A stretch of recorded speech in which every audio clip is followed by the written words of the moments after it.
Galake to jinko Nanum nafdande Alaten sitto varbe mani situ senab nakai Kulkullo dam serike Bita lobu kodini Idon korre infokisu Orcha lobu tiadani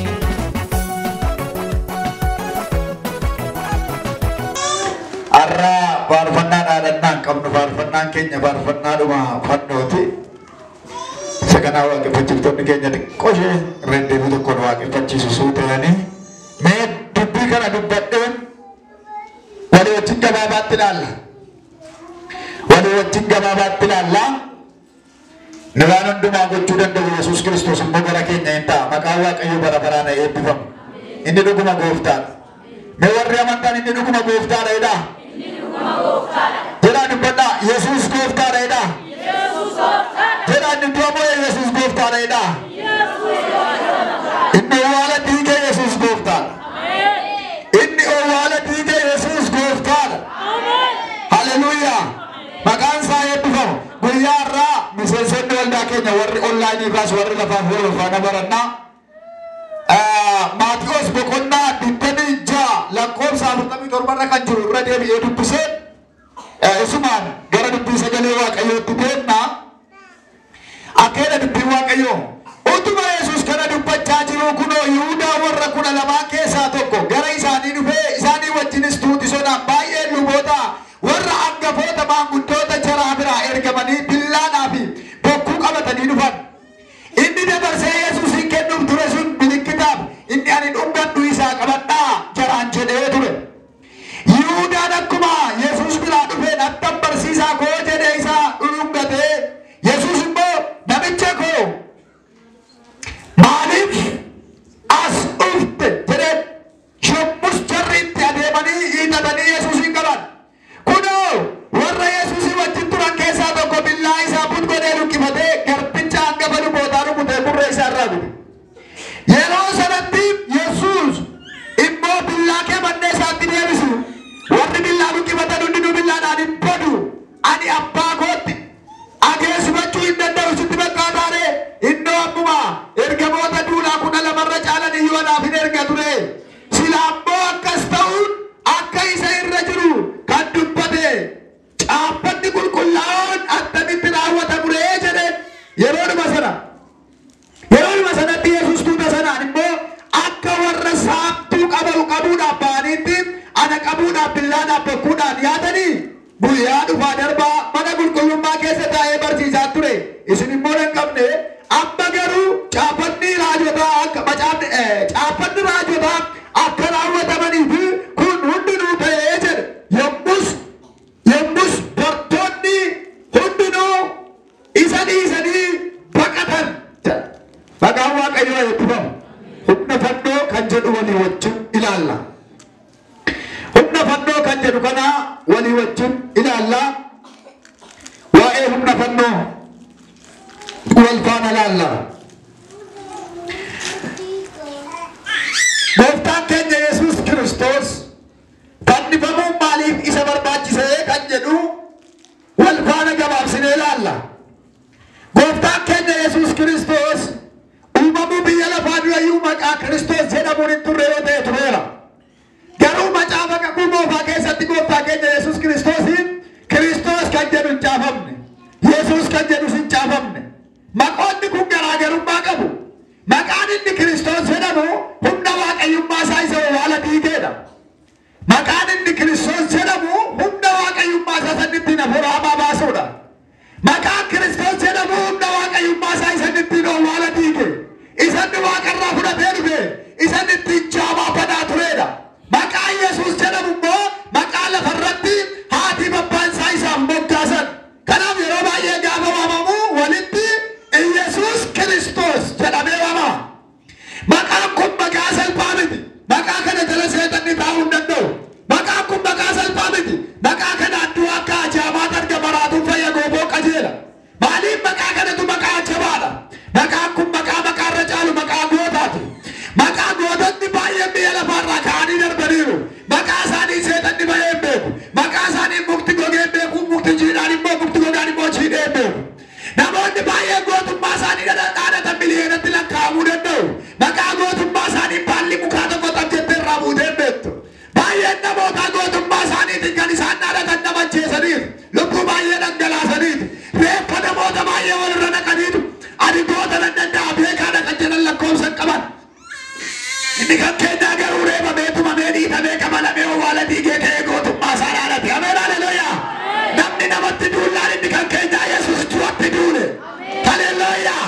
Namni namatti duullaan namni namatti duullaan namni nama jeefnaan namni du'aa wal doorsinnaa Yesuus garuu du'a isatti wal doorsa itti duulee jalloota afaan cufee gaaf nurraa godhe maqaan isaa eebbifamu. Haleluuyaa. Kanaaf egaa gooftaan keenya Yesuus Kiristoos waaqarra hoggaa ture kakuu moofaa keessa sagaleedhaan ture sagalee tureera Yohaannis boqonnaa tokkorraa. Kanaaf waaqayyo abbaan kottaa nama humna yeroo inni dubbate inni dubbatame sagaleedha. Hafuurri qulqulluun immoo bishaan gubbaa deemee waan waaqayyo hojjetu waliin qixxeessa ture jechuudha. Kanaaf iyyuu sadeen isaanii iyyuu hojii uumuu keessatti hirmaataniiru. Sagalicha malee waan uumame keessaa waan tokko illee hin jiru jedhama. Yohaannis dubbatu sagalicha keessaa wanti ta'e hundinuu sagalicha malee kan ta'e jiru. Uumaadha jedhee dubbata. Uumaadha Kiristoos. Kanaaf yeroo sana dhalli namaa cubbuu gurguddaa hojjete. Mee asirratti dhaggeeffadhaa gaggabaabsuu yaala yeroo isaa dheeraa waan ta'eef. Yeroo isaa dheeraadha. Sabni keenya baay'ina wangeela dhaga'uu caalaa tulfaata yeroo baay'ee wangeela nuu gabaabsaa yeroo dhabu gagallee waan jirruuf. Kanaaf wangeela gabaabsuu hin dandeenyu. Kanaaf garuu wangeela namni kufaatii gurguddaa sadii kufee seera uumamaa boqonnaa sadii keessatti dhalli namaa muka jannata Eeden keessaa hin nyaatinaa waaqayyotti jedhe nyaatee kufe. Yeroo sanaa dhalli namaa uumama hundumaarraa adda ba'ee ture. Akka inni itti uumame adda, akka inni itti jiru adda, akka inni itti jiraatu adda. Maaliif waaqayyo bineensa uumee waan nyaatamu uumee waan nyaatamu hundumaa arga uumee booddee abbaa manaa uumee inni immoo maqaa moggaasee addaam ergasii haadha manaa uumee reefuu ta'e baay'ee gaarii dheedhanii walii gaggalan. Kana booddee muka hundumaa kanarraa nyaadhaa jedhe waaqayyo muka dhaabaa geessisaa jenne. Waaqayyo muka ganaa ija godhatu isaanitti hin laanne muka ija godhate isaaniif laate. Ameen jedhaa. Waaqayyo muka ganaa ija godhatu isaaniif hin laanne muka ija godhate irraa nyaatamu isaaniif laate. Muka kana lafa kaa'anii muka abbaan miti waan ta'eef muka tokkittii kanatti bu'inaa hidhee ishee walakkaa kana jirtu. Ishee kanatti namni tokko iyyuu akka bu'uu hin dandeenye jedhee ishee kana seeraan akeekkachiise. Garuu yeroo hundumaa namni yeroo hojii hin qabne gaa waan godhu beeku waan ta'eef waan hojii hin qabdu hin teessi tottolchaa nyaadhaa jedhe. Tottolchuuf hojjechuun gargar. Namoonni baay'een akka jedhanii dubbatu waaqayyo addaamiif waan inni iyyuu hojjedhaa jedheen hojjedhaa jenne gooftaan tottolchaa jedhe. Wangeela micciiruun cubbuudha. Cubbuudhaatti wal tumuudhaaf yoo haasofne malee itti namilee walii cabsuudhaaf yoo haasofne malee wangeela micciiruun cubbuudha. Wangeelli keenya kennu tottolchaa nyaadhaa jedhee jedha. Fakkeenyaaf namni tokko teessuma addana keessa jiru diyaaqonoonni torbanii kan isaan tottoshan inni hojjetan miti tottoshan. Inni hojjete maashini isa waan barii kana hojjetu. Tottolchuu jechuun babbareechuu jechuudha. Sisirreessanii kaa'uu jechuudha. Tottolchaa waan hojjetame kana sisirreessaa kaa'aa jedhe gooftaan malee yookaan waaqayyo abbaan malee nam tokkootiin iyyuu kana hojjedhaa hin jenne dhaabaa dhaqaatiin jenne lafatti kennan jedhu gasootti kennan jedhu biqiltuutti kennan jedhu waan akkasii godhan jedhu muka dhaabatee jiru kana tottolchaa nyaadhaa jedhu muka dhaabatee jiru kana tottolchaa nyaadhaa jedheennaan waan inni akkas jedheef hewaan yeroo hundumaa teessee waa'ee ija muka sanni nyaatinaa jedhee ilaalti boomni kaarra dhaabatee gaafa laalu waan isheen haasoftu dhaggeeffate. Hewaan waa'ee maalii haasaa akka jirtu hewaan waa'ee maalii dubbachaa akka jirtu hewaan maal gochaa akka jirtu erga gadi qabee yaadee booddee iji ishee muka isa kanarra kaa'ame akka jiru adda baafatee boomni alaa fiigaa dhufee ol gale yookaan seexanni ol galee akka muka kana hunduma isaan nyaatinaa isiniin jedhee waade noo jette eenaan muka kana hundumaallee nyaadhaa jedhee garuu kana nyaatinaa jedhee kan biraadhaan qubaan hin tuqinaa jedhee garuu macaafa qulqulluurra qubaan hin tuqinaa jedhutti daddabalteetti himte maaliif jaallatamuu barbaaddeetti nama wajjin dubbattus badaa qabdu waan ta'eef qofaa taa'aa jirti seexanni garaan galee jiraatu addunyaa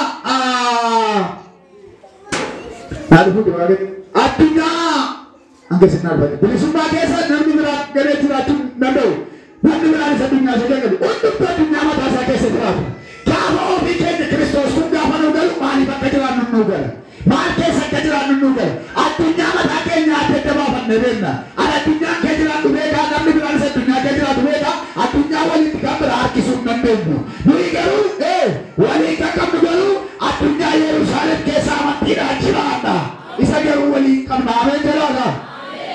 Warra amaneef warra dhugaa wangeelaa galeetiif malee warra ofirraa baafannaadhaaf bara baraan jireenyi hin jiru.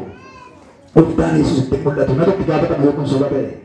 Kanaaf egaa akeere kophaa ishee yakkitee jechuudha. Adda adda jiru yeroo ishee yakkite ammas Maariyaam gaafa ishee Yesuus Kiristoos hin deesse Maariyaam gaafa ishee Yesuus Kiristoos hin deesse dhiirri bira jiru jira. Bira geenye dhiirri kana booddee kophaa isheetu ishee deemaartu Maariyaam abayyaana qabeetti na dhulboota ilma leessa maqaasaa Yesuus jedhii moggaase nagaate waan isaa wallaalte. Maqaa Yesuus jedhamu situ moggaasaa Yesuus jedhii moggaasiitti hin jedhamu maqaa Kiristoosummaa sila ofirraa qaba. Kana booddee rakkinni karaa nama tokkoo dhufeedha wangeen badiisi karaa nama tokkoo akka dhufe jireenyis karaa nama tokkoo dhufeedha. Qofaadhuma ishee yakkitee dacheetti qoraatitti gannu nattee Maariyaan immoo qofaadhuma ishee biyya lafaa du'aa kaasisa dura dhaloota baasu deesse. Ameen jedha. Karaa dhufeerra jedhee rakkinni. Achumaan dhufe achumaan dhume. Qofaaf hin ta'e qofaaf hin ta'e. Kana booda gaafa akkas godhee gaafa raawwatu waa'ee koomee hittamu koomee jechuun kanadha. Waa'ee koomee hittamuu fi durumfamuu mataa kan jedhu kanatti qoosheesinitti hima. Gooftaan keenya Yesuus Kiristoos gaafa gara biyya lafaatti gadi dhufee biyya lafaa kanarra dhaloota baay'eetti gaafa duuluu gaafa jalqabe dhaloota baay'eedhaaf duuluu gaafa jalqabe lola gaafa jalqabe isa jalqabaa gooftaan keenya Yesuus Kiristoos gadameessa keessaa lola jalqabe. Gadameessa keessatti dhalachuun kan isa barbaachise jallinni gadameessa keessatti akka dhabneef ture malee waaqarraa kallattiin dhufuun danda'a ture. Karaa namaa dhalachuun isa barbaachisu ture waaqa waan ta'eef. Kanaaf gadameessa keessatti dhalatee gadameessa keessatti lole amma immoo daa'ima keessatti dhalatee amma daa'imaa ta'ee daa'imoota kana keessatti immoo lolaa guddate. Dargaggeessa ta'ee immoo lola jalqabe wangeela lallabaa dacheerra waggaa 3 deemaa lole amma immoo qilleensa irratti akka isheen hin dhabneef immoo fannoo irratti olba'ee harka bal'isee sirraa lole. Ameen jettu ani harka bal'isee sirraa lole erga raawwatee immoo garaa lafaa jalatti akka dhabneef immoo gaditti bu'ee lusiibee harkaa qulfii fuudhee lole. Ameen hunduma isaa bu'ee samii irratti olba'ee gararraa ta'ee biyya lafaa bu'eera hin sodaatina. Kana walitti maa biyyi lafaa bu'ameera waliin jedha. Kana biyyi lafaa bu'ameera waliin jedha. Biyya bu'amee kee jiraatteedha. Yaa dhala namaa yaa nama sodaachaa jiraattu biyya bu'amee keessa jiraachaa jirta. Warri beekaa harka seexanaa jalatti of galchitan malee warra beekaa harka xibaaraa jalatti of galchitan malee warra beekaa Kiristoosiin fanniftan malee warra beekaa waan ajajaa jalatti kuftan malee warra beekaa Kiristoosiin fannootti deebiftan isinii wayyoo malee warri Kiristoosiin dhugaatti amanattan warri maalummaan Kiristoos isinii galee warri maaliif akka jiraattan beektan baga gammaddan jireenyi waaqarraa kan keessatti warri kaan immoo waldaa ta'uu dandeessu waaqeffachuu dandeessu amanuu dandeessu himachuu dandeessu lallabuu dandeessu Kiristoosiin fannootti deebisaa kan jirtan yoo jiraattan namaa deebi'a yoo deebitan ta'e jireenya bara baraatti galuu mini ijaaruun argitan jedha gooftaan. Akkama kanadha warri garuu fannifamuu Kiristoos ija isaanii bira jiru warri dhangala'uu deegan Kiristoos ija isaanii bira jiru yeroo hundumaa fannifamuu isaa yaadachaa warri jiraatan dhiiga cinaacha isaarraa tolchamu dhiiga barruusaa keessaa dhangala'u dhiiga miilla isaa keessaa lola'u qoraattiidhaan dhiiga sammuu isaarraa lola'u warri yaadaa jiraatan garuu bara baraan bu'aa jiraatu. Ameen jedha. Dhiigicha waaqaan lafatu walitti araarame.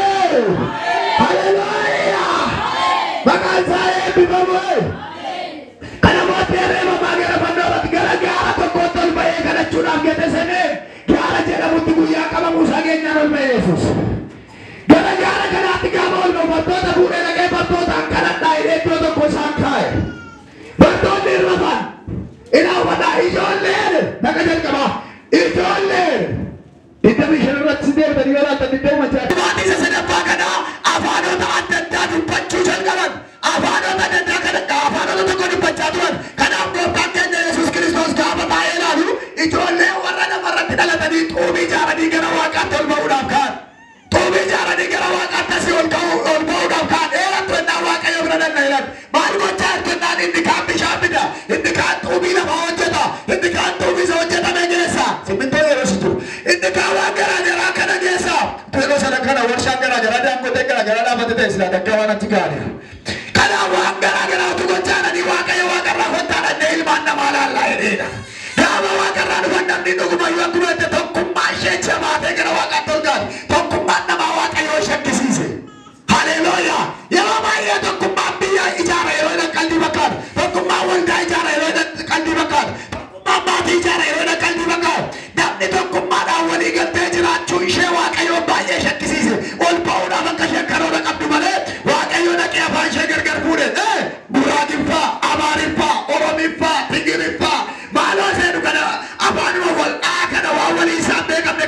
ishee maqee gooftaan.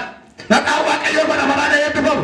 Kana booda inni tokko bishaan jedha, inni tokko xuubii bida, inni tokko biyyoo jedha, inni tokko bishaan bida. Wanna huu jalqaban karoorri isaanii jalaa kufe ilmichaa waaqayyoo fudhate kee waan na ajaa'ibe. Waaqayyo isa jalqabaa lolli inni itti duule tokkummaa isaanii itti duule malee lubbuu isaanii itti duule tokkummaa isaanii argaa fayyadeesse. Tokkummaan immoo yeroo kan badeettanii yoo laata yeroo wal dhaga'uu dadhabuu bada jechuudha tokkummaan. Kanaaf tokkummaan isaanii harkaa waan dhaabeef kufaatii sadaffaatu dhufe. Hamma guyyaa irratti wal qoqqooduun Amaara, Guraageedha, Tigireedha, Affaarii, Baaloodha inneen nama qaxxarru kun abaarsa sadaffaa irratti macaafa qulqulluu irraa dhufee nu qaqqabe kanaadha jechuudha. Maqaan waaqayyoo kan eebbifame haa ta'u. Kanaaf egaa gaafa jannata eegen keessaa baafaman abdiin tokko kennamee ture. Maaltu kennamee? Maaltu kennamee? Arra waa'ee isaa baranna waa'ee fannifamuu waan ta'eef sagana sirriitti dubbadha. Kanaan dura dubbadheera dubbadha. Eebbise kottu. Eliyaas atis kottu. Kottu mee adde. As kottaa. Daba. Adeemsa. Kanaaf edaa inni kun Addaamii Hewaanii Noofa.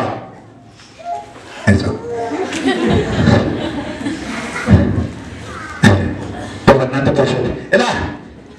Elah mana agak sempit pakai. Holy jam galan datang, holy jam galan datang. Ulfin ni holy jam datang, ulfin ni koresponsif datang. Kawan je koresponsif datang. Kita berilah, kita berilah, kita berilah, kita berilah. Kalau dia paling kawan kaya, kawan kaya, kawan kaya, kawan kaya, kawan kaya.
Beta. Ayat Tuhan ini. Isam kalian nato. Isam ገለናተው ኢሳብ ገለናተው አጥቻ ገለናተው ኢኪቻ ገለናተው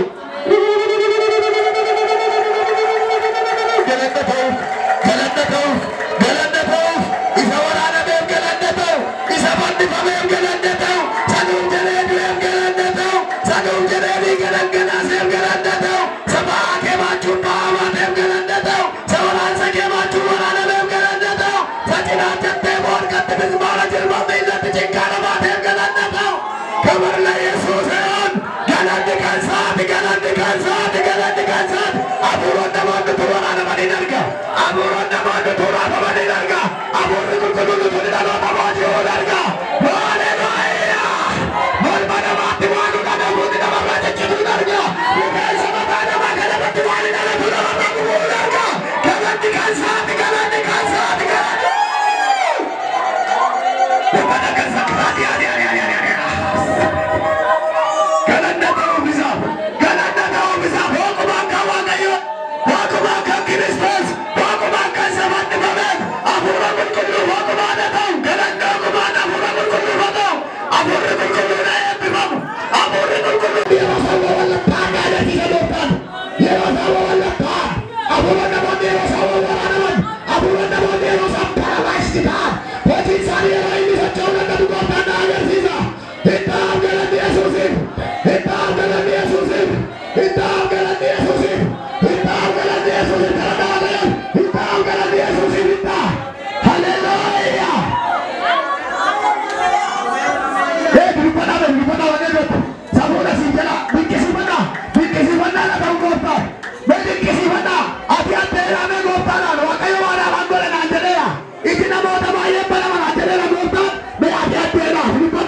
Lecha sin tener canal y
Can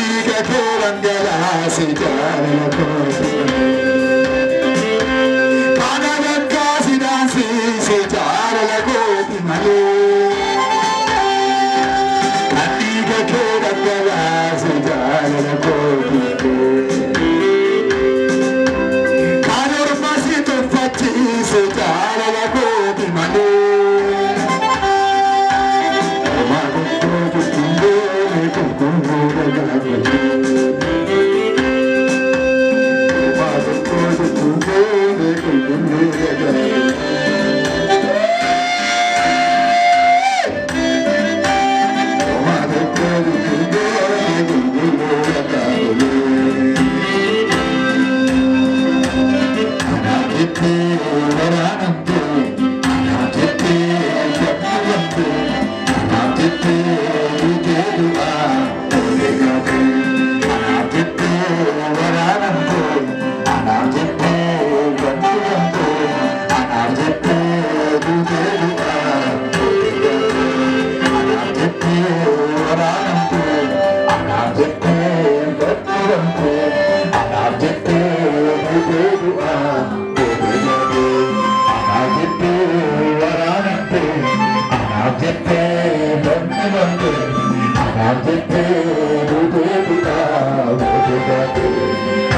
Thank you.